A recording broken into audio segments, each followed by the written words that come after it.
আসসালামু আলাইকুম, সবাই কেমন আছেন? আলহামদুলিল্লাহ আমরা ভালো আছি। আজকে আপনাদের সাথে একটা হেলদি মাফিন কেকের রেসিপি শেয়ার করব। একটা বোলের মধ্যে 3 চা চামচ পরিমাণ বা টেবিল চামচ পরিমাণ টক দই নিয়ে নিলাম। এখন এই টক দইয়ের সাথে আমি দিয়ে দিব চা চামচের আধা চামচ বেকিং পাউডার। যেহেতু আমি এখানে ডিম ইউজ করছি না, তাই টক দইটাকে অ্যাক্টিভ করার জন্য দিয়ে দিলাম 1 চা চামচের 4 ভাগের 1 ভাগ baking soda. Baking powder half চামচ আর 4 ভাগের 1 ভাগ হচ্ছে বেকিং সোডা। এখানে আধা চা চামচ দিয়ে দিলাম ভ্যানিলা এসেন্স দিয়ে দিলাম।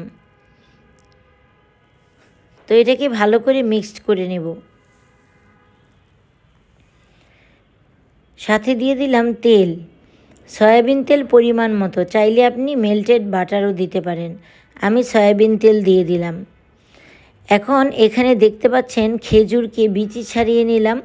এরকম বিচি ছাড়ানো খেজুর আমার কাছে কিছুটা ছিল, সেটাকে আমি গরম পানিতে কিছুক্ষণ ভিজিয়ে রেখে এটাকে একটা পেস্ট তৈরি করে নেব। দেখতে পাচ্ছেন খেজুরটা ভিজানোর পরে অনেকটা গলে গলে এসেছে। চাইলে আপনি এটাকে দুধ দিয়েও ভিজিয়ে রাখতে পারেন। দেখতে পাচ্ছেন একটা পেস্ট তৈরি হয়ে গেছে। এর থেকে কিছু পরিমাণ খেজুর আমি দিয়ে দিব এই ব্যাটারের সাথে। এটাকে আমি চিনি ছাড়া বানাচ্ছি, কোনো চিনি ইউজ করছি না এখানে, কারণ চিনি ইউজ করলে এটা হেলদি হবে না। তাই চিনি ইউজ না করে এখানে আমি খেজুর ইউজ করছি। আপনি চাইলে এখানে কলাও ইউজ করতে পারেন। মিষ্টি কলা যেটা আছে, সে চাপা কলা হোক, সাগর কলা হোক, আপনি যে কলা খেতে স্বাচ্ছন্দ্য বোধ করেন সে কলা আপনি ম্যাশ করে এখানে দিতে পারেন। আমি এখানে খেজুর ছিল তাই খেজুর দিলাম। দিয়ে দিলাম 2 চামচ পরিমাণ কোকো পাউডার। কোকো পাউডার দিয়ে এখানে আমি আবারও এটাকে ভালো করে মিক্স করে নেব। এটা কিন্তু সম্পূর্ণ আমার মনের রেসিপি, এমন না যে আমি কোথাও দেখেছি বা শুনেছি বা খেয়েছি। এখন দিয়ে দিলাম ওটস। ওটস দিয়ে কেক বানানো যায় সেটা তো সবাই জানেন। তো আমিও ওটস দিয়ে কেক বানাচ্ছি যাতে কেকটা হেলদি হয়। আর চকলেট কেক হলে তো কথাই নেই। দেখতে পাচ্ছেন আমার কাছে কয়েক রকমের চকলেট আছে। ফেরারো রোসার আছে, ডেয়ারি মিল্ক আছে, বাউন্টি আছে, গ্যালাক্সি আছে। কোনটা দিব ভেবে পাচ্ছি না। ডার্ক চকলেটও আছে। তো আমি কিছু ডার্ক চকলেটও দিয়ে দিলাম, সাথে দিয়ে দিলাম হার্শিস সিরাপ। চকলেট সিরাপ অল্প পরিমাণে দিয়ে দিলাম।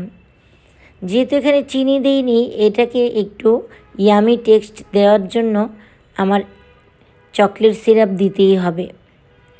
তো এখানে মোটামুটিভাবে আমার ব্যাটারটা রেডি হয়ে গেছে। কিছু পরিমাণ এখানে 1 চা চামচ পরিমাণ আমি কফি পাউডার দিয়ে নিলাম। প্রথমত আমি ভুলে গিয়েছিলাম কফি পাউডার দেওয়ার কথা, পরে আমার মনে হওয়াতে আমি দিয়ে দিলাম 1 চামচ পরিমাণ কফি পাউডার। কফি পাউডার দিলে আর চকলেট কেকের সাথে কফির একটা ভালো কম্বিনেশন আছে। এখন আমি এটার সাথে কিছুটা ডার্ক চকলেট দিয়ে দিব। ডার্ক চকলেট দিয়ে এটাকে আমি মিলিয়ে নেব। ডার্ক চকলেট খাওয়া কিন্তু স্বাস্থ্যের পক্ষে একেবারে খারাপ নয়। ডার্ক চকলেটের উপকারিতাও আছে। যারা ডায়াবেটিক পেশেন্ট তারাও খেতে পারেন, যারা ডায়েটে আছেন তারাও খেতে পারেন। এখানে কিছু ডেয়ারি মিল্ক চকলেট ভেঙে আমি দিয়ে দিলাম। সাথে দিয়ে দেব একটা একটা করে কাজু বাদাম, দেখতে সুন্দর হওয়ার জন্য। মাফিন কেকের মোল্ডের মধ্যে আমি ব্যাটারটা দিয়ে সাজিয়ে নিলাম। আর খানিক পরিমাণ যেটুকু বেঁচে ছিল সেটাকে আমি কাপে দিয়ে দিলাম কাপ কেক তৈরি করার জন্য। তো এখন সবগুলো কেকের মধ্যে আমি কাজু বাদাম দিয়ে আর ডেয়ারি মিল্ক দিয়ে সাজিয়ে নিয়ে এটাকে আমি বেক করে নেব।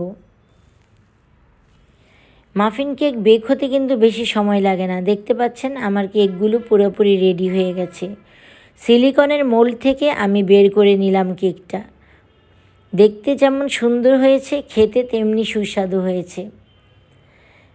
আপনারা অবশ্যই বাসায় বানিয়ে খাবেন। আর ভালো লাগলে অবশ্যই আমার এই পেজটিকে আর আমার এই ইউটিউব চ্যানেলটিকে সাবস্ক্রাইব করবেন, ফেসবুক পেজটিকে ফলো করবেন, যাতে আমি আরও ভিডিও দেওয়ার উৎসাহ পাই। আপনাদের উৎসাহ উদ্দীপনা না পেলে আমি কিভাবে ভিডিওগুলো করব, তাই